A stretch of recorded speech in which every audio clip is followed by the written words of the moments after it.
And welcome back. This is a continuation on how to use session state in the Widget library. So as we continue, we've set up our CMake list file to see our classes directory. Now we actually need to add the header and the source file for our project. And I'm going to call the header and the source file Hello Widget. Hello Widget. So we do hello Widget. I'm not going to do a .h extension. I'm just going to leave it as is. And I'm going to add a source file,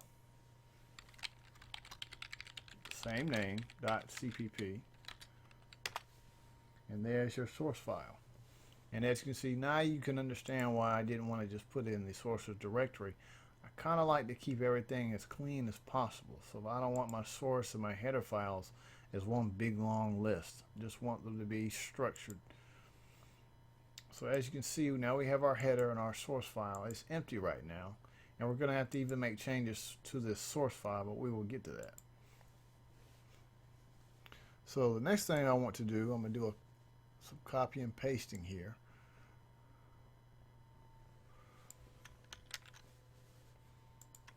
And it won't take you too long to actually type this out. And I want to change the syntax highlighting in Komodo Edit to C++ because it doesn't have an extension. Today's date is not the 10th of February, but I'm just going to keep that as is. And basically what we did here is just to include a couple of defines. You know, this keeps you from having to, or it keeps the compiler from seeing this header file multiple times when you run it in your application. It'll just see a single instance.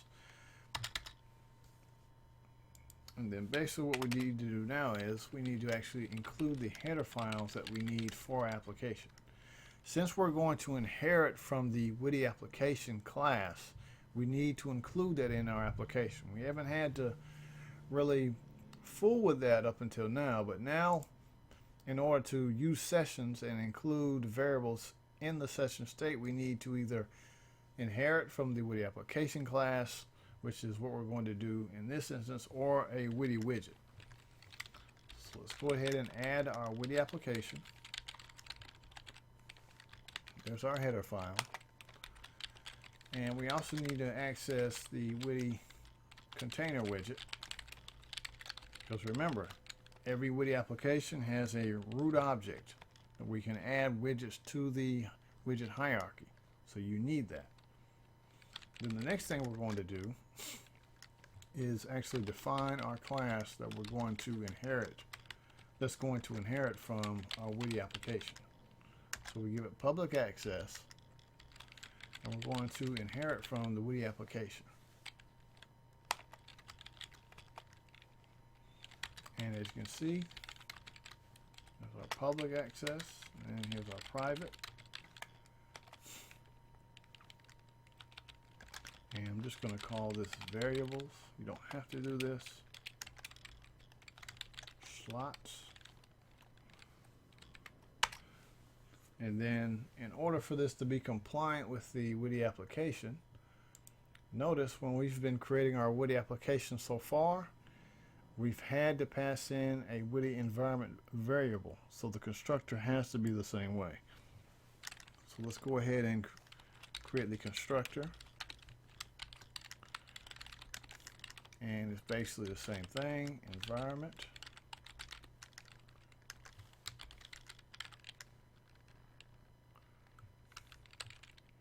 And of course, this is just the prototype. The implementation will be in the source file. And as you can see, that is the constructor. It looks just like what we've been doing so far. This is the Widget application. There's the environment variable. The next thing we want to do is, since this is going to be kind of like the Hello World program, we're going to define a line edit, and I need to include this in our project.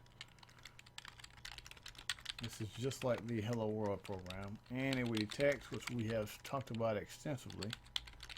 Call this greeting. This is not going to be my standard convention, but I just want to keep it compliant with the Hello World program in Widget. So now we need to add in these two classes. So if we do include the line edit, the Widget line edit, and the Widget text.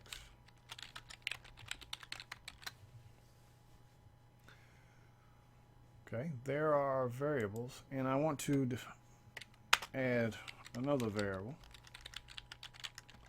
of type Widget string, and I'm just going to call it name. Actually, you don't need to add that to our application. It's already built in. And then our slots are going to be void greet.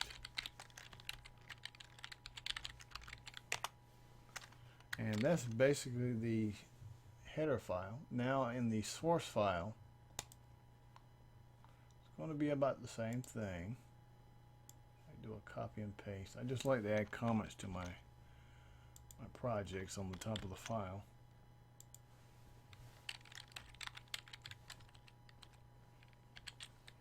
Let's do that. And then we need to include our header. It could be with double quotes, but in my case, because the way my application is configured, I can do brackets. So what I need to do now is actually do the implementation. So here's our slot, and we're going to define it. And this is going to be our constructor.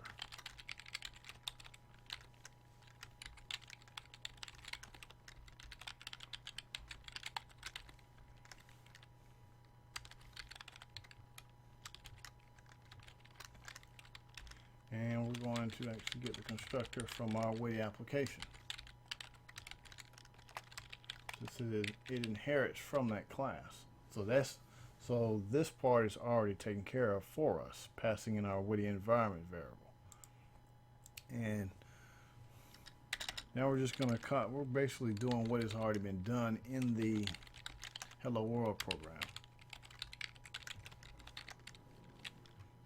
Just going to call this Hello Widget.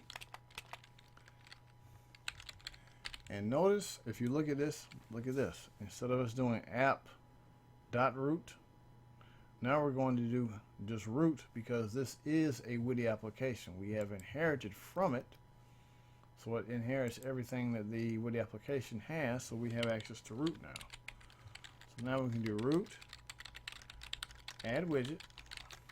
This is just like if you were in the create application function.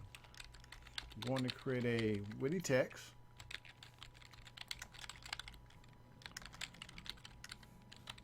And again, this is just like the Widget application, or the Widget Hello World application.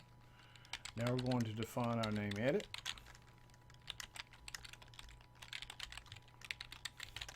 So we initialize our name edit. We add it to root. I'm going to just define a push button in the constructor. Just going to call it button.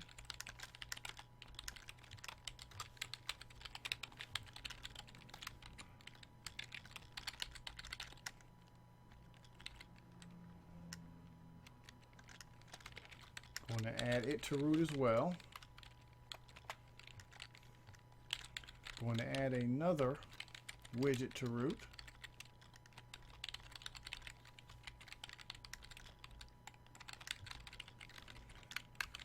And this is just to add a new line. So if you look at it carefully, we have defined a Widget text to display our asking what our name is. We defined a text box or a Widget line edit.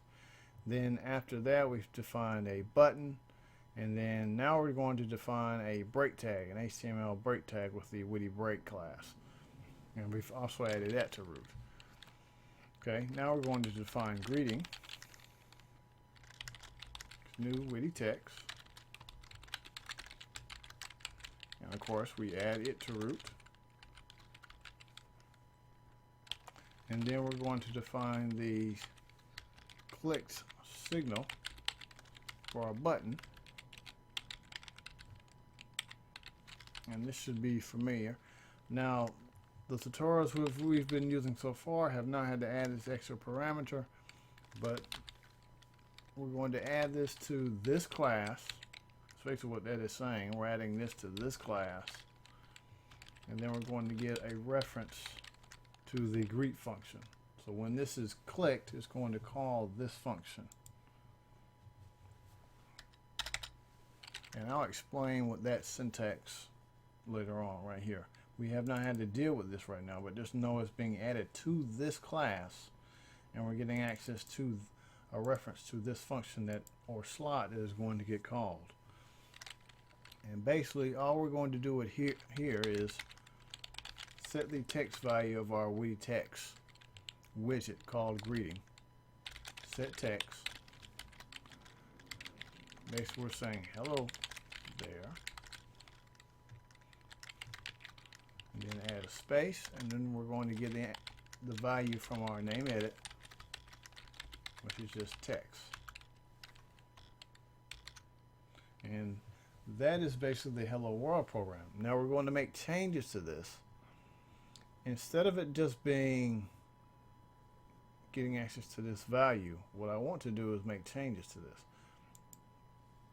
We defined a Widget string called name. So instead of it being just in the storing the value or displaying the value from the text box, what I want to do is, once we click on that button, say name is equal to name edit text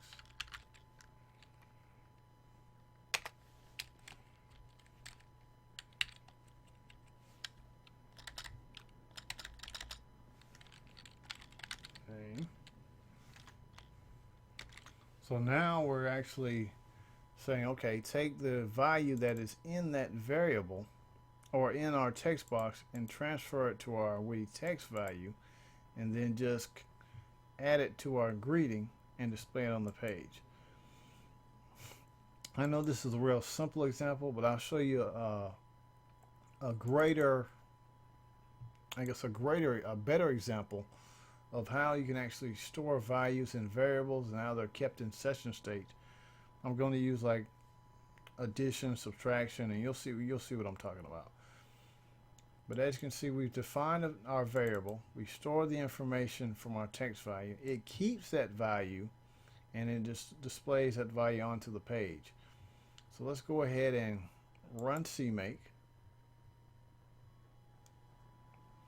And let's see, we've ran that, and then in our source file, we have to get rid of all of this. Let's just put like a comment. We don't need this anymore. We don't even need this anymore. Actually, we're not going to delete this. The only thing we need now is our hello Widget, because this can be seen by our source file because of the way our application is set up.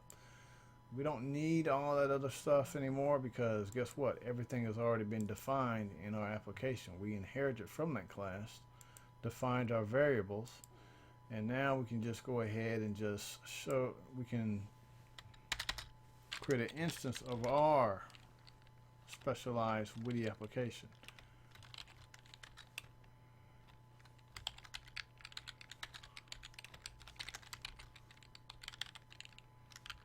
And as you can see, this is basically a Widget application object.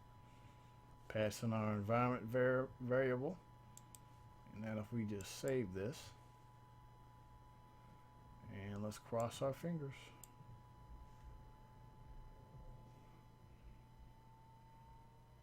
It wouldn't surprise me if I did get errors.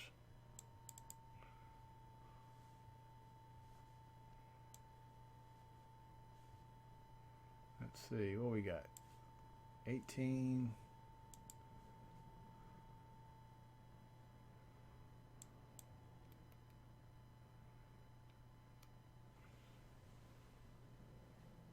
Let's see, I already know. Don't ever forget this. You don't have to do this. You can actually just do Witty and then colon and the actual class. I want to use the name. I don't want to use that, so we need to add the namespace Witty. Let's see. And I think that's everything. Let's make sure.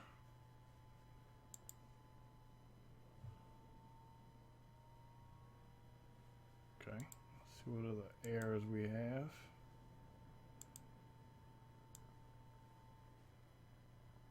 .32.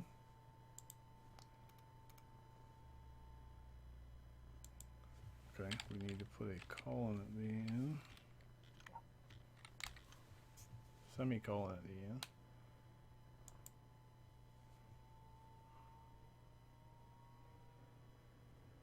Okay.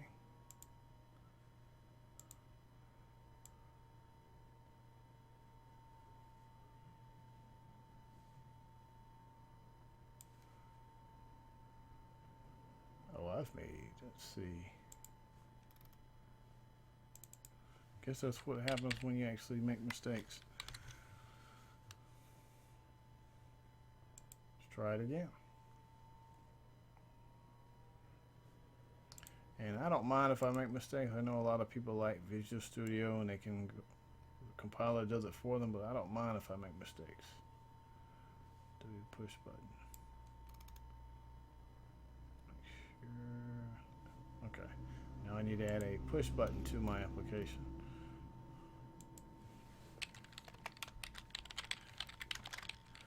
And you gotta remember, I'm doing this all on the go. I should have planned this a little bit better. Okay, this should really do it.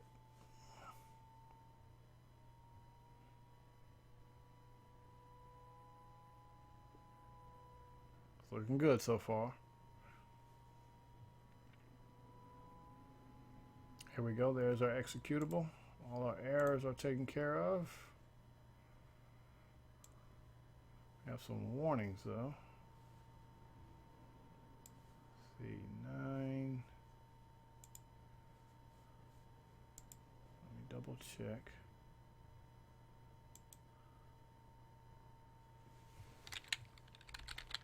I already know what this is. Didn't have a return type. So again, I apologize.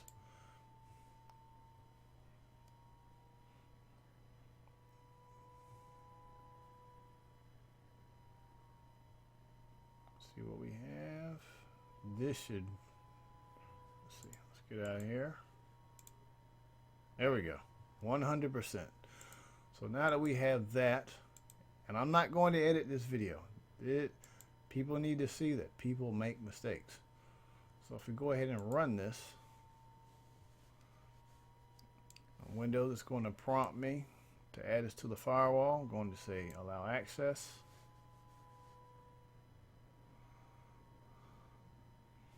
And let's see what we get. All right, this looks just like the Witty application, Hello World application.